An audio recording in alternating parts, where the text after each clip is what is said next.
किसी ने क्या खूब लिखा है कि देखोगे तो हर मोड़ पे मिल जाएंगी लाशें। देखोगे तो हर मोड़ पे मिल जाएंगी लाशें, पर इस शहर में ढूंढने से कातिल न मिलेगा। इस शहर में ढूंढने से कातिल न मिलेगा।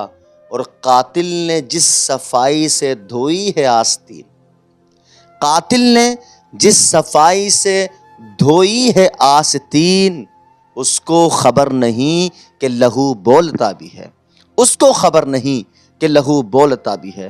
ये जो मैंने अशार पढ़े हैं, मेरे इन अशारों का क्या मतलब है, मेरा इशारा किस तरफ है, आप बखूबी समझ रहे होंगे। और ना समझे हैं तो आगे हमारी बातों को सुन करके जरूर समझ जाएंगे। मोहतरम हजरात, आपको मालूम है कि भारत के अंदर महाकुंभ चल रहा है और ये महाकुंभ का मेला बड़ा ऐतिहासिक मेला होने वाला है। आप सब जानते हैं, जिसमें क्या देश विदेश से करोड़ों लोग जमा हुए हैं। और जब इस महाकुंभ की शुरुआत हो रही थी, जब इसका आगाज हो रहा था, तो हमारे भारत के अंदर एक कानून बना कि किसी भी तरीके से मुसलमान की एंट्री कुंभ के मेले में बर्दाश्त नहीं होगी। कभी कभी बयान सुनते हैं कि मुसलमानों की एंट्री यहाँ पर नहीं हो, मुसलमान दुकान नहीं लगा सकते हैं। उसके साथ अन्य तरीके से भी व्यवहार हो सकता है, इसलिए वैसे लोग ना भी आए तो अच्छा है। तो मुझे लगता है कि उनको डेंटिंग पेंटिंग का सामना करना पड़ सकता है। वजह पूछने पर बताया गया कि मुसलमान अगर अपना ठेला लगाएंगे, दुकान लगाएंगे, तो आप जानते हो कि मुसलमान तुम्हें जो खाना खिलाएंगे, जो भोजन परोसेंगे, समोसा हो, पकौड़ी हो या चाउमीन हो, किसी भी तरीके का अगर खाना होगा तो मुसलमान तुम्हें थूक करके वो खाना पेश करेंगे। करोड़ों बार अस्तगफिरुल्लाह, करोड़ों बार माज़अल्लाह। इस तोहमत के साथ में, इस इल्ज़ाम के साथ में, इस गंदी सोच के साथ में मुसलमानों के वहाँ जाने पर पाबंदी लगाई गई। मुसलमान कोई ठेला नहीं लगाएगा, कोई दुकान नहीं लगाएगा, कोई कारोबार नहीं करेगा, किसी भी तरीके से वहाँ पर एंटर नहीं होगा। अच्छा, दूसरा मुद्दा ये रखा गया कि मुसलमान आतंकवादी होता है, मुसलमान आतंक फैलाता है, दहशतगर्दी का पैगाम देता है। ये कब कहाँ से किसको ख़तरा पहुँचा दे, कब कहाँ से किसको नुकसान पहुँचा दे, इसका कोई भरोसा नहीं किया जा सकता। ये हमारे ऊपर तोहमत लगा करके हमारी एंट्री को बंद किया गया, हमारे ऊपर पाबंदी लगाई गई। पहली चीज़ तो ये है कि आप ये सोचिए कि कुंभ के मेले में अगर कोई मुसलमान दुकान नहीं लगाएगा, ठेला नहीं लगाएगा, अपना कारोबार नहीं करेगा, खाना नहीं बेचेगा, किसी भी तरीके से वहाँ जाकर के पैसा नहीं कमा पाएगा, तो इसका मतलब ये हरगिज़ नहीं है कि मुसलमान भूखा मर जाएगा। मुसलमान भूखा नहीं मरेगा, इसलिए कि अल्लाह रब्बुल इज़्ज़त की ज़ात है जो सबको रिज़्क़ देती है। अल्लाह रब्बुल इज़्ज़त सबका मालिक है, वही सबको रोज़ी देता है, वही मुसब्बिबुल असबाब है, वही राज़िक़ है, वही खालिक है, वही मालिक है, वही हम सबका खुदा है, वही हम सबका रब है, वही हमारा माबूद हकीकी है। तो अल्लाह रब्बुल इज़्ज़त जिसे चाहे मौत दे, जिसे चाहे जिंदा रखे, जिसे चाहे जलील करे, जिसे चाहे इज्जतें अता फरमाए, जिसे चाहे बादशाह बना दे, जिसे चाहे गरीब कर दे। ये सब कुछ उसी के कब्ज़ व इख्तियार में है। इन्नल्लाह अला कुल्ली शैइन कदीर, अल्लाह सब कुछ करने पर कादिर है। अब सवाल ये पैदा होता है कि जिस गंदी सोच को लेकर के ये कानून बनाया गया कि मुसलमान आतंकवादी है, मुसलमान इस तरीके से खाना खिलाता है, मुसलमान दूसरों को नुकसान पहुंचाता है। अब देखना यह है कि मुसलमान कितना बड़ा आतंकवादी है, मुसलमान कितना बड़ा नुकसान पहुंचाने वाला है। आपको मालूम, यही मुसलमान कितना बड़ा काम अंजाम देता है।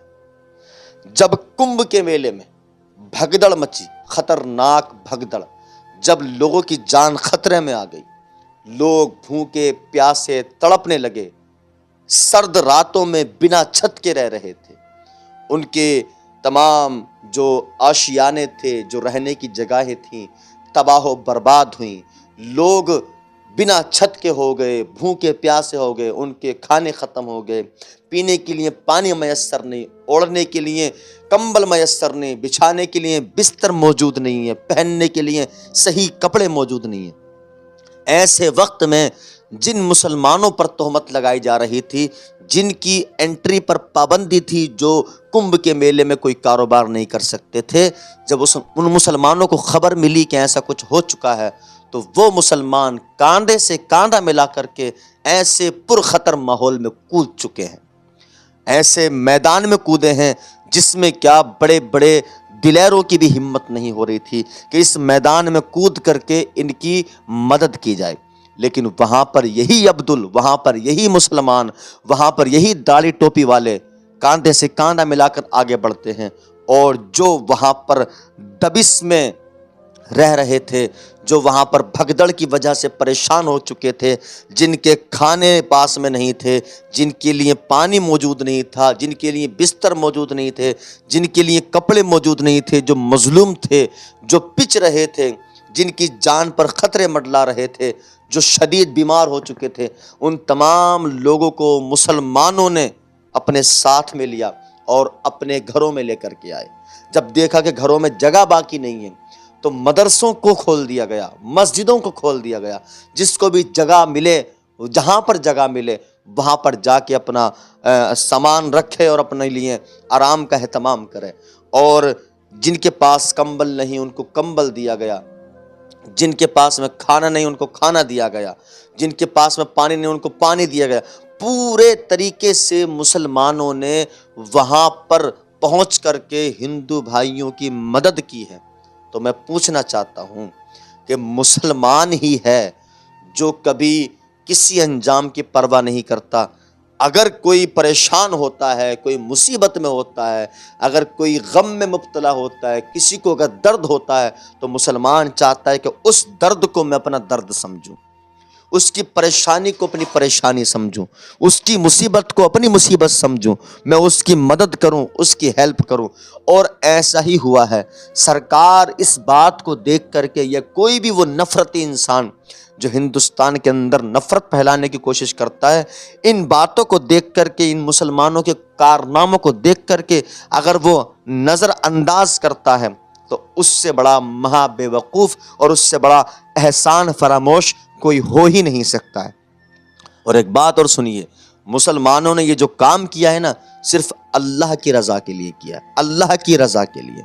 इसलिए कि हुजूर अकरम सल्लल्लाहु ताला अलैहि वसल्लम फरमाते हैं कि अगर तुम किसी को मुसीबत में देखो तो उसके काम आओ, अगर तुम किसी को परेशान देखो तो उसके काम आओ, एक दूसरे की मदद करो, एक दूसरे की मदद करो। ये इस्लाम पैगाम देता है। और मेरे नबी सल्लल्लाहु अलैहि वसल्लम का तो कौल यहाँ तक है कि अगर तुम रास्ते में कोई पत्थर पड़ा देखो, कांटे पड़े हुए देखो, तो रास्ते से पत्थरों को, कांटों को हटा दिया जाए। कहीं ऐसा ना हो कि किसी इंसान को उस पत्थर की वजह से तकलीफ पहुंचे।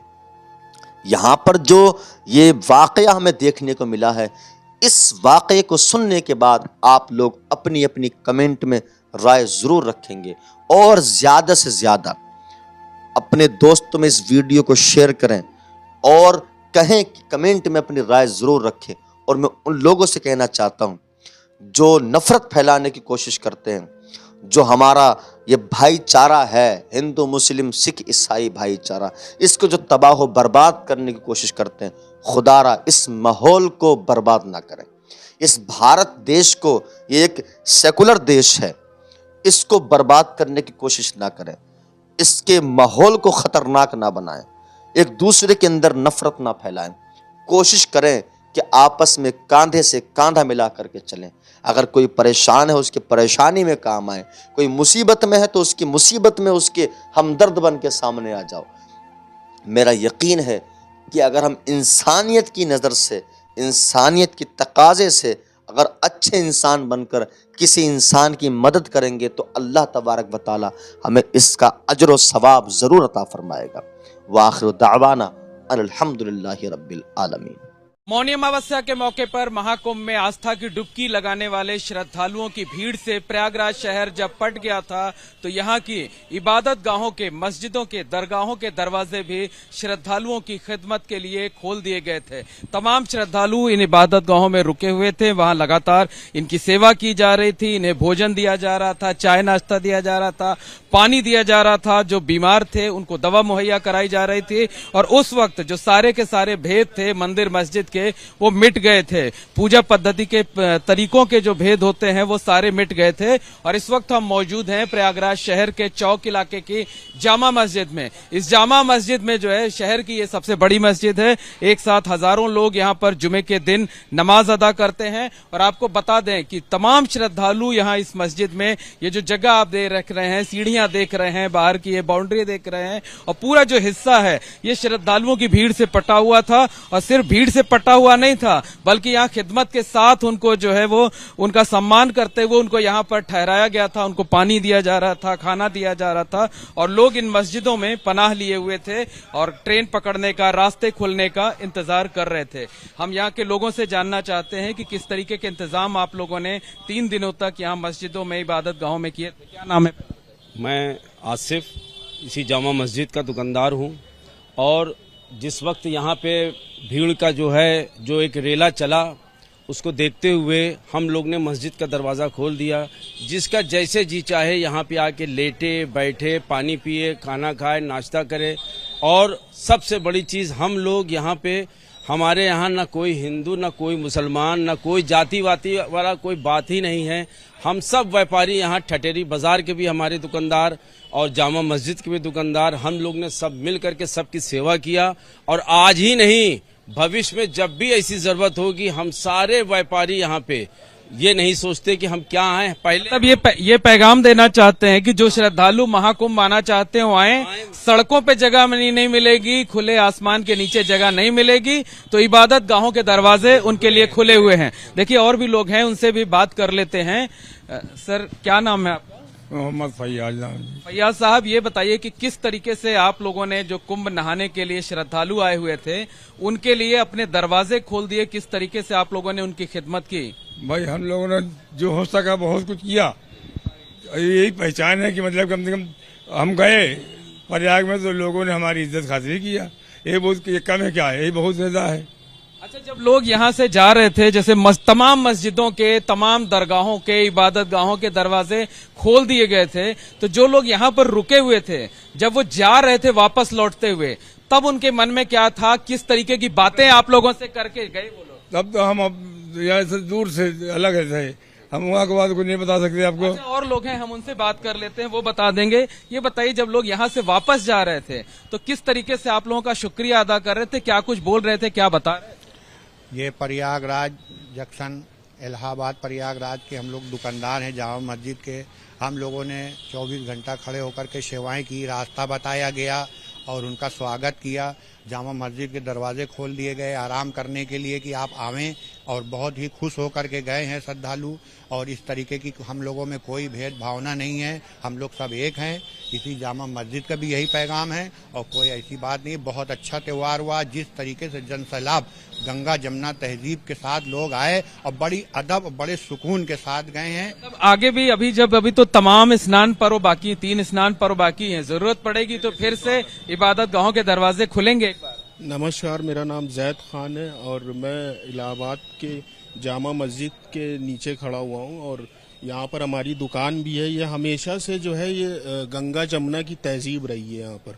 और कल कुछ श्रद्धालुओं को दिक्कत भी हो रही थी, तो उधर से आने में उनको दिक्कत हो रही थी, तो हम लोगों ने कोशिश किया कि उनको लाकर उनके जो स्थान है स्टेशन तक जाने में उनकी मदद हमने की। जहाँ तक हो सका हमने सभी ने पूरा जो है सहयोग किया आगे और हमेशा करते रहेंगे इंशाल्लाह। देखिए एक्स कारपोरेटर हैं संजय जी, उनसे भी बात कर लेते हैं।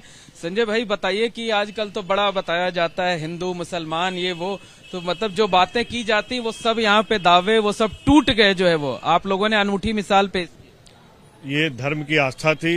इतना भीड़, इतना भयानक भीड़ जो हम लोग ने कभी देखा भी नहीं था, ना सोचा भी नहीं था कि इतनी भीड़ आ जाएगी। इतना मजमजा, पूरा जमीन में लोग लेटे हुए थे और हमारे मस्जिद के कई इमाम साहब लोग ने सब दरवाजे खोले और मस्जिद के अंदर जगह दिया और बहुत खुशी भई। और जितने भी लोग यहाँ पे ठहरे रुके हुए थे, बहुत दुआ दे के गए हैं और जो है चारों तरफ मजमा लगा हुआ था। बहुत हम लोग ने यहाँ पे लोगों को खाना खिलवाया, भंडारा करवाया और जहाँ जिसकी जितना हैसियत हो सकती थी उन्होंने पूरा कोशिश। जो दिलों की दूरियां थी, जो दिलों के भेद थे, सब यहाँ आकर सब मिट गए। जो है बहुत अच्छा लगा, बहुत सब लोग ने सहयोग किया। अब बगैर सहयोग के कोई कुछ काम होता नहीं है। कोई सोच ले कि हम अकेले कर रहे हैं, ये गलत बात है। सब लोगों ने बहुत अच्छा इस कुंभ मेले को बहुत अच्छे से किया और आगे भी एक स्नान और है, उसमें भी हम लोग भी इससे ज्यादा बढ़ चढ़ के हिस्सा लेके पूरा अच्छी व्यवस्था। बिल्कुल। क्या नाम है भैया आपका? मेरा नाम जानू है। जानू भाई, ये बताइए कि मन में राम नाम की भक्ति की भावना लेकर के जब लोग मस्जिदों और इबादत गाहों में दाखिल हो रहे थे, तब किस तरीके का अनूठा नजारा देखने को मिल रहा था? देखिए, जो लोग बेवकूफ है वो धर्म और मजहब की बात करेंगे और जिनके अंदर इंसानियत है वो ये सब चीजों की बात नहीं करेंगे।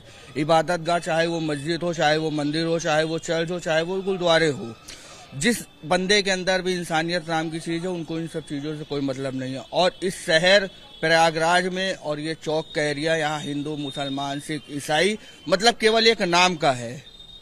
न कोई वहाँ हिंदू है, न कोई मुसलमान है, न कोई सिख है, न कोई ईसाई। बिल्कुल यकीनन कहा जा सकता है कि सबसे बड़ा जो मजहब है वो इंसानियत का होता है और चौक इलाके की ये जो जामा मस्जिद है, यहाँ से यही पैगाम, यही संदेश देने की कोशिश की गई। और प्रयागराज शहर में अकेले ये चौक इलाके की जामा मस्जिद नहीं बल्कि 3 दर्जन के करीब ऐसी इबादत गाहें हैं जो मौनी अमावस्या पर महाकुंभ में आस्था की डुबकी लगाने के लिए आने वाले श्रद्धालुओं के लिए खोल दी गई थी, जहां पर लोग मन में राम नाम की भक्ति